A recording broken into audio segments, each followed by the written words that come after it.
Ask मुफ्ती तारिक मसूद। भद्दी नाक की सर्जरी करवाना। मकबूजा कश्मीर से। मेरी नाक के नथने बहुत बड़े हैं, नाक की बुनावट भी अच्छी नहीं है, इस वजह से घर वालों समेत सब मुझे ताने देते हैं। जानना चाहती हूँ कि क्या मैं सर्जरी करवा सकती हूँ, क्या इस्लाम मुझे इसकी इजाज़त देता है। नाक के नथने बहुत बड़े हैं। देखें, नॉर्मली तो अल्लाह ने किसी की नाक मोटी बनाई, किसी की पतली बनाई, किसी की आंखें छोटी, किसी की आंखें बड़ी। हदीस में कायदा और ज़ाब्ता है कि तग़यीर ख़ल्क़िल्लाह, अल्लाह की तख्लीक को चेंज करना ये हराम है, गुनाह कबीरा है।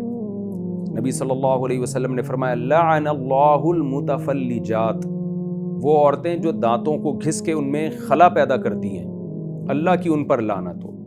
अरब में होता था कि दांत है ना चिपके हुए होते हैं, तो जो दो दांतों के दरमियान थोड़ा खला होता है, गैप होता है, तो वो ज़रा अच्छा लगता है। तो बाज़ लोग ये करती थी, ख़वातीन के घिसवा देती थी ताकि गैप पैदा हो जाए। आपने इस अमल से मना किया और हराम करार दिया। तो कोई भी अपनी बॉडी में काट छांट करके बॉडी के स्ट्रक्चर को चेंज करने की कोशिश करना, ये इस्लाम में हराम है। हत्ता कि आप सल्लल्लाहु अलैहि वसल्लम ने बूढ़े लोगों को बाल काले करने की भी इजाज़त नहीं दी है। कलर कर सकते हैं, ब्राउन या और रेड वगैरह कलर कर सकते हैं, ब्लैक नहीं कर सकते, क्योंकि ये जो है ना बालों का कलर का चेंज हो जाए, ये भी उम्र का एक लाजमी हिस्सा है। तो अब ये खूब समझ लें कि तग़यीर ख़ल्क़िल्लाह यानी अल्लाह की बनाई हुई तख्लीक को चेंज करना तो हराम है। लेकिन बाज़ दफ़ा ये होता है कि कोई एक्स्ट्रा बहुत ज़्यादा ऐब होता है आपकी बॉडी में, तो वो यानी यूँ नहीं समझा जाता कि आप अपनी बॉडी में ब्यूटी पैदा कर रहे हैं, बल्कि उसमें ये होता है कि एक बहुत बड़ा ऐब है जिसको दूर कर रहे हैं। मिसाल के तौर पर एक बच्चा पैदा हुआ, उसके वो है ही नॉर्मली यानी एबनॉर्मल है, उसकी जो 6 उंगलियां होती हैं बाज़ बच्चों की, अब ऑपरेशन करके एक उंगली कटवा दी, तो इसको तग़यीर ख़ल्क़िल्लाह नहीं कहेंगे, बल्कि कहेंगे अल्लाह ने जिस तख्लीक पर सब लोगों को पैदा किया है, ये भी उसी तख्लीक पे आना चाहता है। तो ये किसमें ऐब था कि एक और उंगली निकली हुई थी।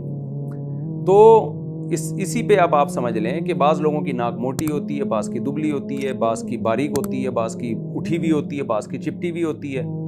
ये एक नॉर्मल है।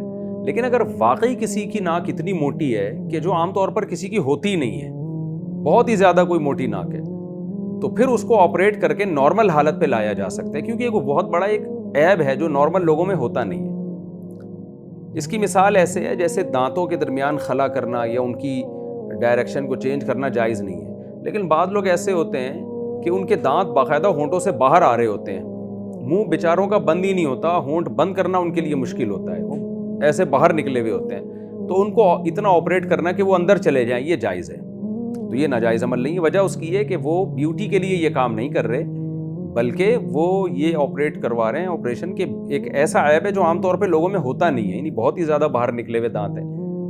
तो इसी तरह खूब समझ लें कि अगर कोई आम नॉर्मल हट के आपके नाक का कोई डिज़ाइनिंग ऐसी है जो किसी खातून की होती नहीं है, फिर औरत का मामला इसमें और ज़्यादा हसास है। मर्दों के लिए तो ये ब्यूटी की इतनी वैल्यू नहीं है, लेकिन औरत के लिए तो आगे रिश्ते के मसाइल खड़े होते हैं। उसके लिए लड़की के लिए लोग निकाह का पैगाम लड़कियों को जो देते हैं, उनमें सबसे पहले तो उनकी अट्रैक्शन को देखा जाता है कि इसमें कितनी अट्रैक्शन है, और मर्दों में आमदन को देखा जाता है। तो अब अगर कोई बहुत ही ज़्यादा भद्दी नाक है तो फिर उसको ऑपरेट करके नॉर्मल कंडीशन में लाया जा सकता है। फिर ये ना करें कि डॉक्टर से कहें कि ऐसी नाक बना दो जो बॉलीवुड की फ़लाँ अदाकारा या हॉलीवुड की फ़लाँ अदाकारा की नाक है, वैसी नहीं, ऑर्डर पे ऐसी नाक ना बनवाएं। इतना कर दें कि भाई ये जो बहुत ज़्यादा भद्दी नाक है जो आमतौर पर किसी खातून की होती नहीं है, देखते ही पता चल जाता है भाई ये यानी एक अजीब से लगता है देखने में, तो उसको नॉर्मल हालत में लाया जा सकता है ऑपरेट करके। तो ये अमल तग़यीर ख़ल्क़िल्लाह नहीं कहलाएगा, बल्कि इस्लाह ख़ल्क़िल्लाह कहलाएगा कि अल्लाह की तख्लीक थी जो किसी होता है 100 में कोई एक आध ऐसे भी पैदा हो जाते हैं जो एक तरह के माजूर होते हैं, तो उनको ठीक करना, तो वह एक तरह की माजूरी है जिसको ठीक किया जा रहा है, तो इसकी गुंजाइश है, फिर आपके लिए जायज़ है ये। लेकिन ऐसा ना हो कि आम लोग इस फतवे से फ़ायदा उठाएं और वो कहें कि अच्छा हमारी तो थोड़ी सी मोटी नाक है तो हम इसको बारीक कर लेते हैं, और हमारी तो बारीक नाक है हम थोड़ा मोटा कर लेते हैं इसको, ये जायज़ नहीं। इसी तरह जैसे किसी के होंठ बहुत ही ज़्यादा भद्दे हों, मोटे हों, जो आमतौर पे किसी के होते नहीं हैं, तो वो प्लास्टिक सर्जरी करवा सकता है। लेकिन नॉर्मली जो किसी आमतौर पे किसी के होंठ मोटे होते हैं, किसी के बारीक होते हैं, तो उसके लिए जायज़ नहीं।